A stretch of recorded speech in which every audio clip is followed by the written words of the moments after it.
Elisha Birnbaum, co-founder of Sound One, is considered one of the best New York Foley artists of his generation. His stage looked like a suburban garage or basement or attic, with various surfaces on the floor and shelves filled with props used to create sounds. You would often meet Elisha walking around the hallways of Sound One in cut-off jean shorts and women's high heels, which he wore when foleying the sound of women's footsteps. As he did for every sound you hear in this scene from a 1987 film by Brian De Palma, The Untouchables.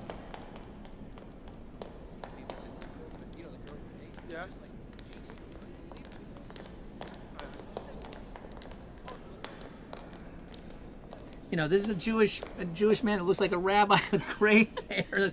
And he'd go, "Hey, that's Elisha. How are you?" You know, and he'd be in Daisy Dukes and Joan Crawford's talking to a client. But they knew him and they loved it. In New York City, when Sound One was starting out in 1968, there were only about 3 Foley stages. Jack Foley, from whose name the term derives, worked at Universal Pictures during the 30s and 40s and was responsible for solving a number of technical problems involving sound recreation. Today, Foley artists supply the sound for many of the actions that take place in television or movies. What sounds can't be later supplied by sound effects libraries are created by the Foley artist.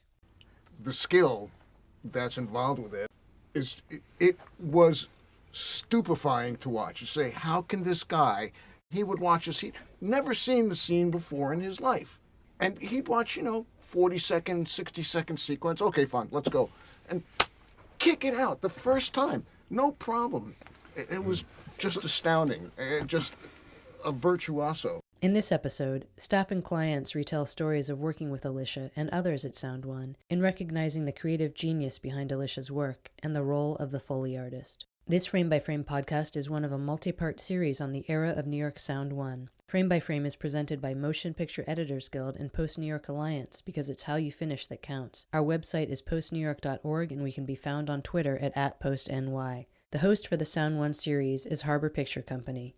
The voices in the Foley episode include Sound One founder Elisha Birnbaum, ADR supervisor Michael Jacoby, re-recording mixer Peter Wagoner, technical engineer Dominic Costanzo, supervising sound editor Chick Ciccolini, supervising Foley editor Stuart Stanley, Foley editor Dan Edelstein, sound mix technician Bob Troller, chief engineer Avi Laniato, and picture editor Andy Monsheen. Here, Chick Ciccolini, Stuart Stanley, and Dan Edelstein remember working with Elisha Birnbaum on Far and Away, a film directed by Ron Howard and released in 1992.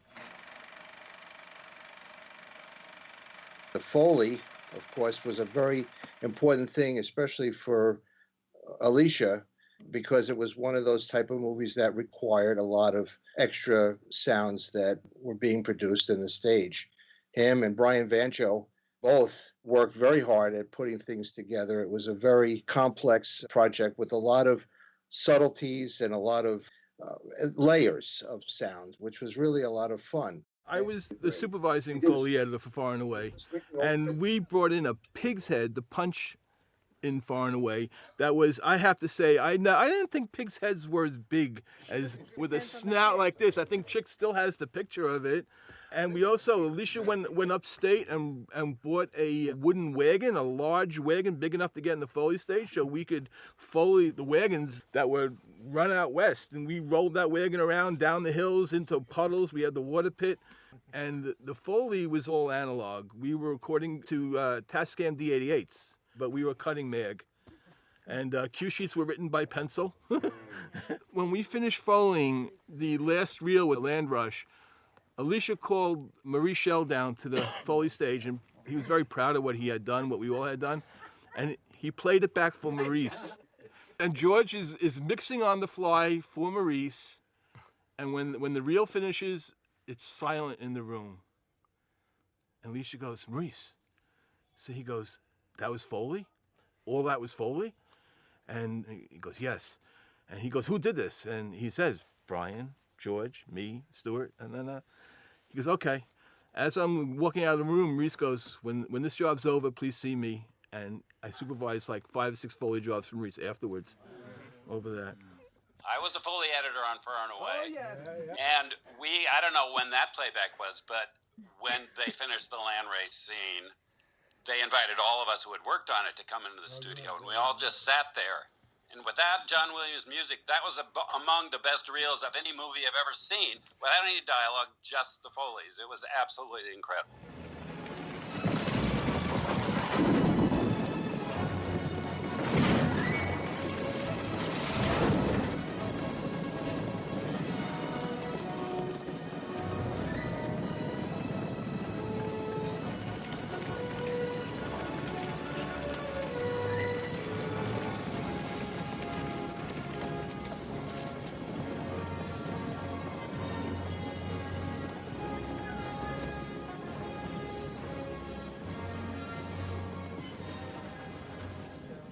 I literally owe my editing career to the Foleys. On Prince of the City, I was an apprentice sound, and it was an 18-reel film, and they gave me 6 reels to cut Foleys. And I was determined to have the best Foleys, and we recorded them with Elisha, and I did literally every footstep, and I was up all night cutting everything. You know, they found me in the morning asleep at the Moviola. And this was actually, Dick was mixing it. And Dick kind of really hated Foleys. So I had met Sidney, but I really hadn't even been anything more than introduced. And he was, you know, playing cards, playing solitaire on the side of the mixer. And this scene came up, actually a scene in a conference room. And Dick did what he did. He played back the scene and he pushed the Foleys up really loud. And they sounded like shit, you know. And Sidney was like, what is that? What is that? Footsteps on carpet? You don't hear footsteps on carpet. Get them out. So Dick did that and dropped them all. And I was like, oh, fuck, if he had just... So I stood up behind Sidney, and it was carpeted like this. And I just walked back and forth for like 5 minutes. And Sidney finally stopped the cards, and he went, okay, you hear footsteps on carpet. And then he turned to me and said, but not in my film. And I said, Sidney, that's the creative choice. Whatever you want, just know that if there's a sound, it's there. And actually, we kind of hit it off. And, you know, a couple of films later, he hired me as an editor. So it's all due to Foley. The other thing is that I remember there's a film that we were working on called Times Square, and there was a long shot of a bicycle rider coming down with a big chain hitting something, and the squeaking of the tires and something else rattling. And Elisha, in one take, made all of the sounds that this bike rider was making coming down in dead sync. And creativity, the cow in Honeysuckle Rose, the cow chewing, close-up of the cow chewing was hay and an orange. A million things that you did that were like brilliant on the spot, creative moments that, you know, enriched the product, you know, not just about the money. We did a film called The Soldier. Jim Glickenhaus was the director. And there was a whole ski sequence that took place. And we had gone and tried to get real sound of skiing on the slopes and what have you, and had a hell of a time with the wind noise and what have you. And you went into the studio and you took a little kosher salt and cornstarch and you put it on the ground, put the microphone close, ran the projector, and then basically followed the action doing that. Then we added the exterior background, the music, and I'll be damned if you didn't know that that was what it was. It was great. Same thing with Slaughterhouse 5, the walking in the snow. How did you create the Foleys for the exploding hookers in Frankenhooker? I got to know this, though. You think that I remember everything on the spot, you know. I have something on the spot, I do it. Okay. Riley Steele was mixing Foleys.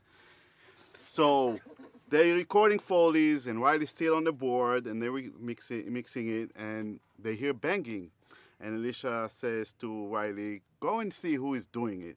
Riley goes to the back and there is an air conditioning guy trying to fix an air conditioning or a duct or something, and he's banging on it and it makes noise and it gets into the recording. So he comes back and goes, Elisha, this guy is fixing the air conditioning. Go and tell him to stop, okay? He goes, he says, listen, you got to stop. He goes, okay, but my boss told me I have to finish it. I can't stop. And he keeps on doing it. And 3 and 4 times like that, Riley still goes back and forth, and he tells him to stop, and he doesn't stop. Eventually, Elisha gets upset. He walks out of the studio. Now imagine Elisha. He's wearing high heels, hairy legs, shorts, and he comes to the guy and goes, I'm telling you to stop right now. And he walks away, and as he walks away, the dude looks at Riley and goes, "That's you, boss? That's messed up." Yeah. You know, this is a Jewish man that looks like a rabbi with gray hair, and he go, "Hey, that's Elisha. How are you?" You know, and he'd be in Daisy Dukes and Joan Crawford's talking to a client. It's like funniest thing you could ever see. But they knew him and they loved it, and he was wearing them because what happens is your legs and pants don't make noise when you're doing footsteps in the Foley room. This is why he's wearing them. Later, discovered that sweatpants does the job. But for many years, it was this man in Daisy Duke short jean cutoffs, you know, and Which are? You know, 6-inch heels, you know, that he was doing footsteps. He was doing women's footsteps at the time or something. But he'd come out of the studio, clump, clump, clump. Hi, that's Elisha. How are you? You know? So Elisha, he actually was an amazing Foley guy. I must have worked with him for 3 or 4 years, film after film with Foleys with him. We had worked on The Good Son, Macaulay Culkin film, and there was a scene where they're ice skating. The whole town is ice skating, and we had to Foley the ice skates. He brought in sort of a gymnastic or some apparatus where he could suspend himself, and he put on ice skates over pavement and scraped the blades across to get all these sounds. And it sounded really good, but I asked him, why the harness? He said, so I don't have my weight on my feet, so I can control what I'm doing so carefully. And that really worked out well. But there was a scene in that where Macaulay sent his sister in to the thin ice, and the ice broke. And then from underneath, you see her coming down into the water from underneath. And we were told that we should try and get as much of the ice cracking as possible. And they want to hear, especially, this is Maurice, he wants to hear the sound of her body coming into the water from underneath. And he get that a real unique sound. He says, I have all kinds of water splashes. I don't want water splashes. No water splashes. I want something special.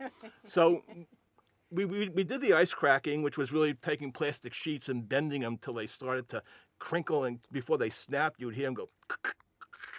So we recorded a lot of that. It was really great. But the underwater stuff, we were in the water pit literally for about 3 hours. We were wrinkled like prunes because everything we recorded with George had too much of a surface feel. It still felt splashy. It didn't have that sound that you kind of would be unique.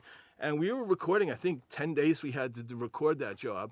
And he's thinking about it the whole time. He can't think of it. And right about the next to last day, he had this idea. He sent someone from the desk out to get a bag of balloons, and he got a balloon. He filled up the balloon pretty big, put it into the water pit, had the microphone in the water, in a waterproof house, in a plastic bag, and held the balloon under the water, took a pin, and just popped it under the water, and you hear boom, of that sound of it breaking. And we played it back, and George and I went, that's it. And I went up to Maurice, and he heard it, and Maurice went, that's it. And it was great. It was just great. He was unbelievable in that studio. That was his home away from home. I really think the Foley stage was Elisha's heart in Sound One.